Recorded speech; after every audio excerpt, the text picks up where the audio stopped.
Si tu as entre 20 et 35 ans et que tu galères à prendre du poids, à prendre de la masse musculaire, je te conseille fortement de suivre cette vidéo, car dans les prochaines minutes qui vont suivre, je vais te délivrer des informations qui, à mon avis, te seront fort intéressantes, notamment par rapport aux difficultés que tu rencontres.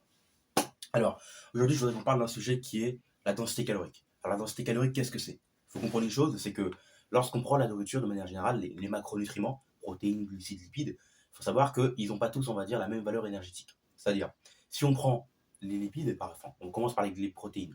Les protéines, il faut savoir que 1 gramme de protéines équivaut à 4 kilocalories. 1 gramme de glucides équivaut à 4 kilocalories. Cependant, 1 gramme de lipides équivaut à 9 kilocalories.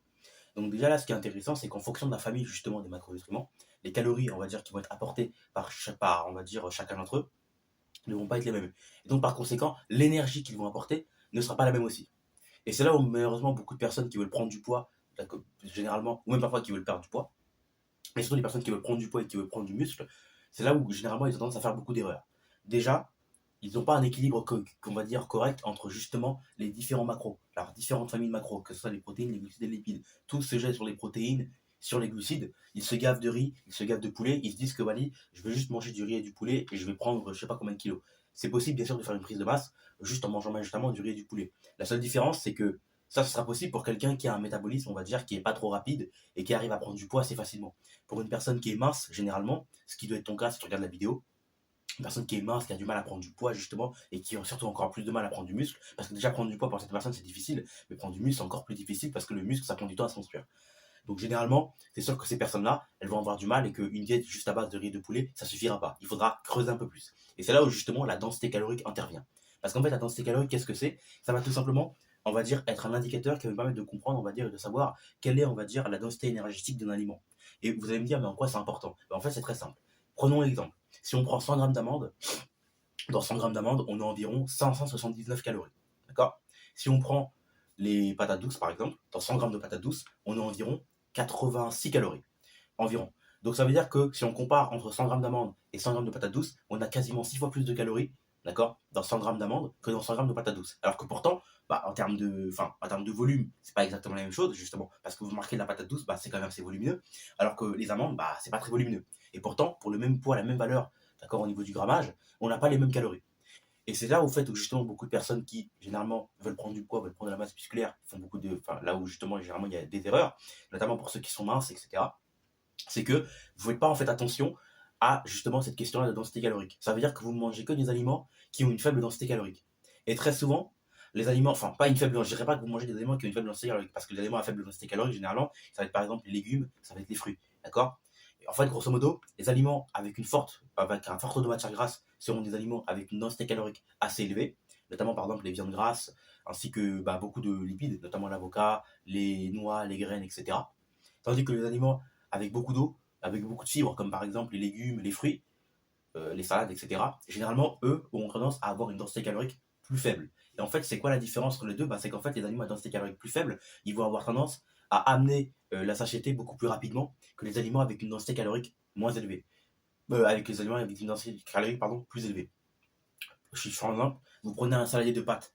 Beaucoup de personnes peuvent finir un saladier de riz, un saladier de pâtes sans trop de difficulté. Par contre, je vous mets au défi de finir un saladier d'haricots verts, un saladier un saladier de courgettes, un saladier de salade avec de la tomate et de la vinaigrette, etc. de cette taille-là. Pour des pâtes, ça sera faisable, mais pour de la salade, pour justement des crudités, ça va être compliqué parce que justement, comme il y a beaucoup d'eau, forcément, volumique, enfin au niveau du volume, forcément il y a beaucoup plus, on va dire, de place qui sera prise dans l'estomac. De la raison pour laquelle je vous mets au défi de manger par exemple 3-4 pommes. 3-4 pommes, c'est des grosses pommes, pas les petites pommes. 3-4 grosses pommes vertes ou rouges, bonne chance. Maintenant, si je vous dis de manger 4 barres de Mars, ça va être facile. Parce que justement, les barres de Mars, le volume il est très faible. Par contre, les calories qu'il y a dedans sont importantes parce que la densité calorique est très élevée. Donc quand on va manger des aliments à densité calorique élevée, on va avoir ce sentiment de satiété qui va arriver beaucoup moins vite. D'où la raison pour laquelle parfois certaines personnes vont avoir l'impression de dire oh mais je mange pas beaucoup en termes de volume, mais pourtant justement je prends beaucoup de poids. Notamment ça va être les personnes par exemple qui veulent perdre du poids. Je mange pas beaucoup en termes de volume, mais pourtant je prends beaucoup de poids parce que justement ils connaissent pas cette question de densité calorique. Mais pour les personnes justement qui font de la musculation, qui veulent se lancer, qui veulent prendre du poids, prendre de la masse musculaire et qui galèrent justement, là aussi c'est pareil. Ça veut dire que vous mangez comme des aliments, comme du riz, etc. Mais le riz, la densité calorique du riz, elle est de l'ordre de 1 quasiment. Ça veut dire qu'elle n'est pas très élevée, elle est moyenne si je puis dire.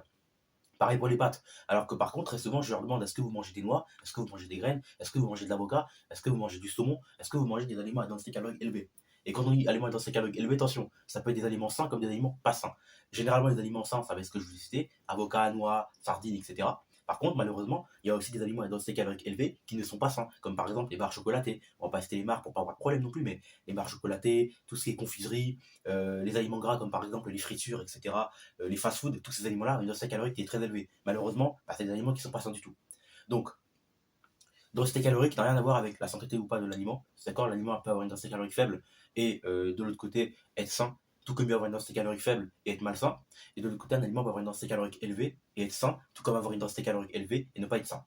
Donc voilà.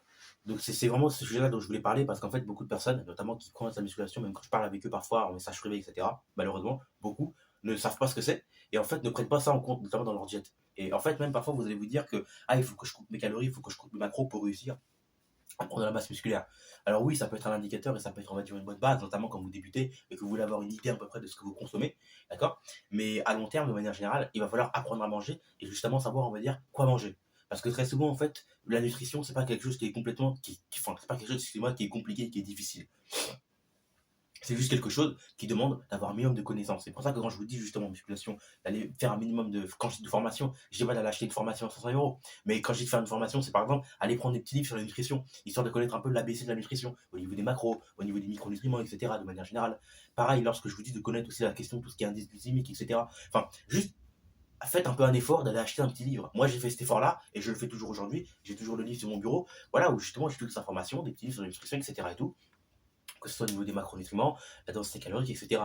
Et vous, pour la plupart, vous êtes des feignards, vous êtes des flemmards, vous êtes des feignants. Vous voulez pas en fait, voilà, déjà vous voulez pas planifier votre entraînement correctement, vous voulez pas avoir de diète, vous voulez pas avoir un million de connaissances, vous voulez juste aller à la salle, pousser et puis vous dire qu'allez hop, on croise les doigts, voilà, etc. On espère qu'on va prendre du muscle. C'est pas comme ça que ça fonctionne. Il faut un minimum, voilà, chercher un peu les informations aussi, chercher les bonnes informations parce que majoritairement il y a beaucoup de bonnes informations, il y a aussi beaucoup de mauvaises informations. Et le but c'est que justement, en allant au minimum chercher des informations, vous puissiez faire le tri.